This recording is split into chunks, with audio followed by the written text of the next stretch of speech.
Again, my computer ran out of battery, and so did not finish our last recording, so I'm going to finish up quickly. In the last recording, I gave you all the data that was needed. Now I would like to finish with our summary and our next steps. Jay, you called this morning and wanted to make sure that I speak with the seller and find out any information we can about the use of the land. I wanted to let you guys know that I will do that today, but it's very important that during our due diligence period that we confirm with the city and with environmental services that, number one, that we can use the building for a restaurant. Number two, are there any environmental issues? Because the gas tanks were there. The seller did tell me that the gas tanks were checked out, there were no leaks, and it looks good, but we're going to do our own inspections on that. He did mention to me that the brick at one point, many, many years ago, like in the 1940s, it was painted with a lead-based paint. And so some of that paint was found in the soils in the back. And it just needs a lime treatment, is what he said, where lime goes in the dirt and it handles it. I want to do some research on that and find out what the cost is and make sure that that is an easy fix, like the seller's telling me that it is.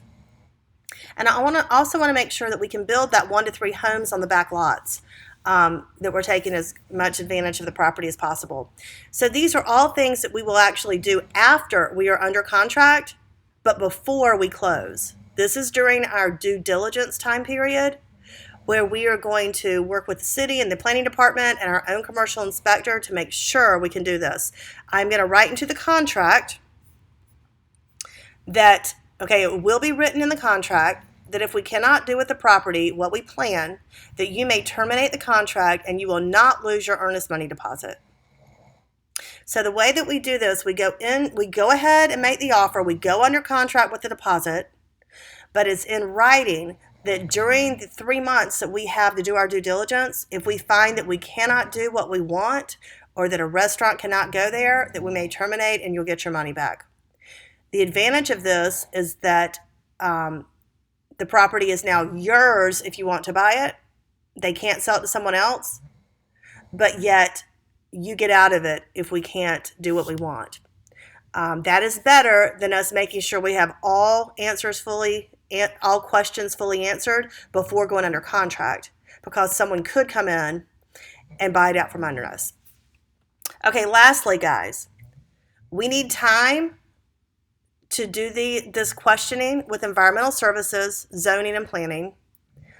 We can ask a few questions now and get all the information we can from the sellers, but it's even more important to have a nice long due diligence period where we can check with the city and be assured of the allowed usage before closing. After we go under contract, I will find the right commercial inspector that we can hire, and he will guide us through this process, and we will be 100% sure of everything before we close.